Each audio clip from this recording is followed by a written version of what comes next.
Welcome back to U.S. and global politics. We're going to work on the Cold War a little bit more today. Two things about that. One is, what did it mean that we became a nuclear world in 1945? And then what about China and that whole situation? So bear with me for a few minutes. You might want to look at your assignment first before you get too far into the screencast. So let's talk about the nuclear world first. This is a real dilemma for humanity, right? We've created weapons which can destroy the earth. And in light of that fact, the nuclear issue is something that most American people are pretty illiterate about. And why is that? Is it because of fear of it? Is it helplessness that we feel like we can't really do anything about it? Is it the secrecy surrounding it? Are we in some denial? I think the picture here of the little girl with this in her head, I think we all kind of grow up with this. I was born in 1957, and so I was born into the nuclear world, just like you were. I think we all kind of are aware of it anyway, but it isn't something that we know much about. Okay, so the evolution looked like this, right? We were the only nation in history so far that has used nuclear weapons. We used them to end World War II. We've used them on August 6th and August 9th. You've heard of that. That was the use of the what was called the atomic bomb, all right? And then the Soviet Union developed the bomb 4 years later. So now we both had it. And then we went forward with the next generation of these, which were called the H bomb.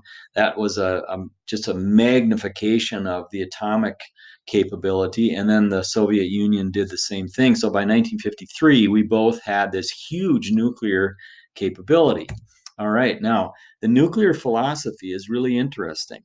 It's going to seem simple to you, but of course it's really quite complicated. But I'm going to give you the basics of it. It's all based on something called deterrence.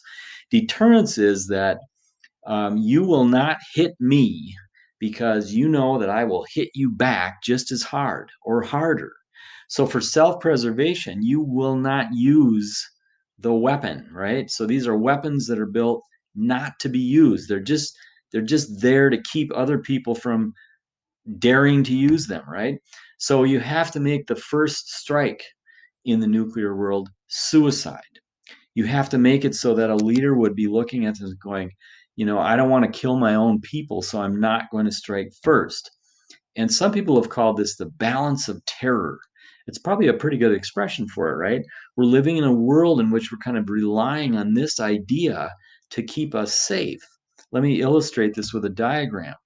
So we've got two nations here, nation A, nation B. Let's say that nation A decides to fire its arsenal on nation B.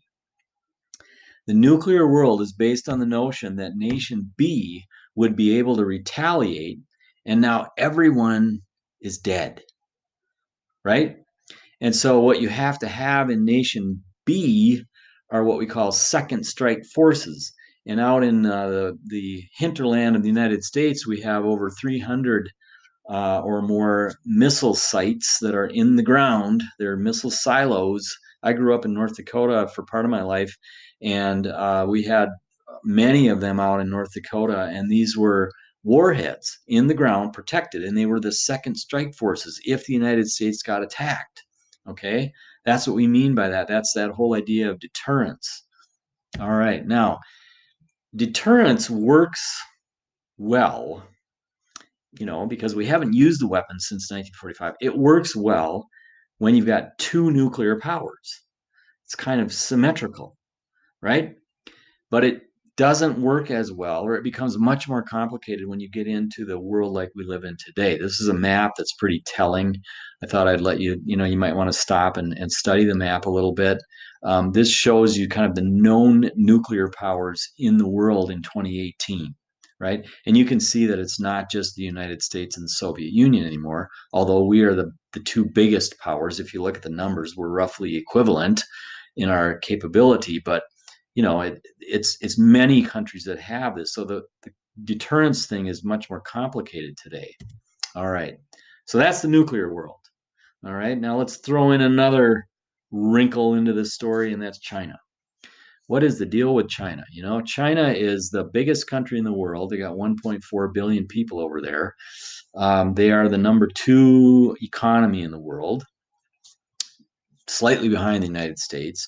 And our relationship with them is really complicated. All right, let me talk to you a little bit about that. It goes back to the end of the 1940s and something called the Chinese Civil War.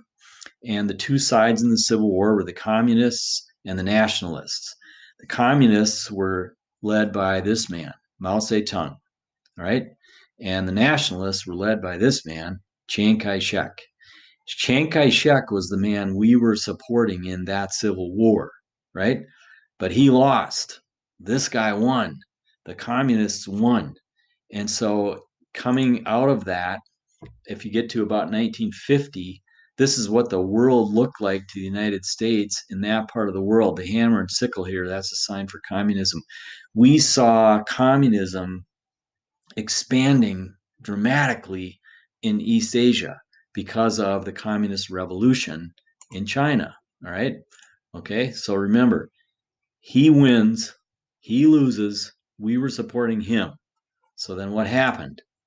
Okay. Well, what happened is this: we had no official relationship with communist China between from 1949 to 1971. Okay. Richard Nixon started to change that in 1971, but we had no formal relationship with what we might call Big China, or when I was growing up, it was called Red China, right? Taiwan was where Chiang Kai shek, the guy we were supporting, ended up. Him and his followers went out to Taiwan, and Taiwan was just a small island. This is what we viewed as China from 1949 to 71. This was China to the United States, this little island over here. Okay. We didn't have a formal relationship with Big China. Go figure. All right. Now, today, that's changed. We normalized relationships with China in 1979 under Jimmy Carter. Okay. That's right about when I started teaching.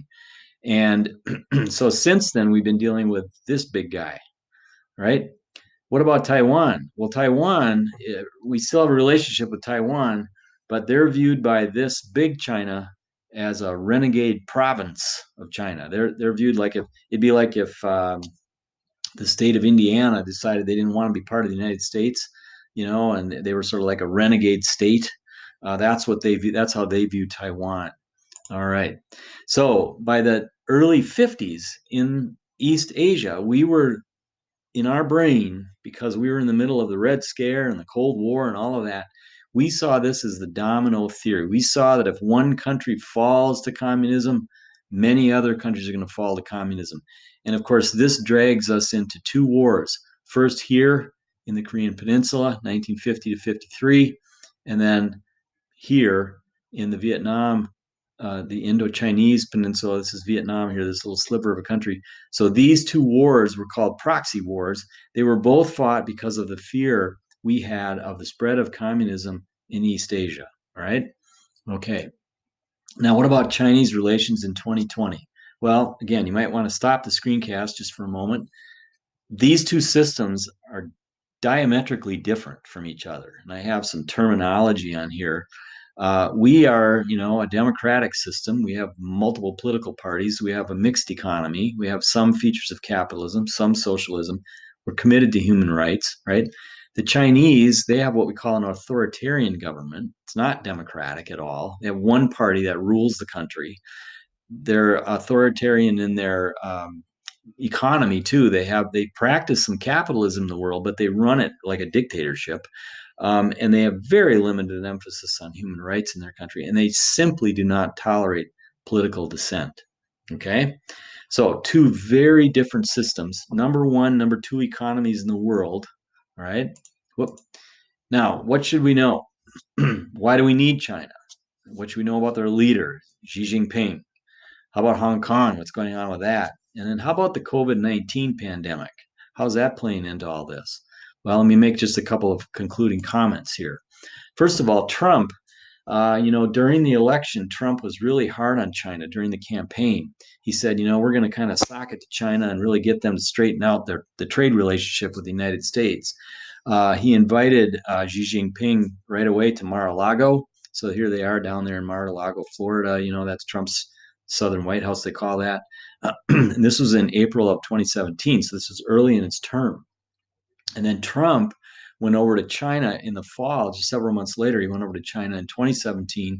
And that was right when we were having this big flare up with North Korea about nuclear weapons. And he was trying to leverage the Chinese to kind of pressure the North Koreans and so on and so forth.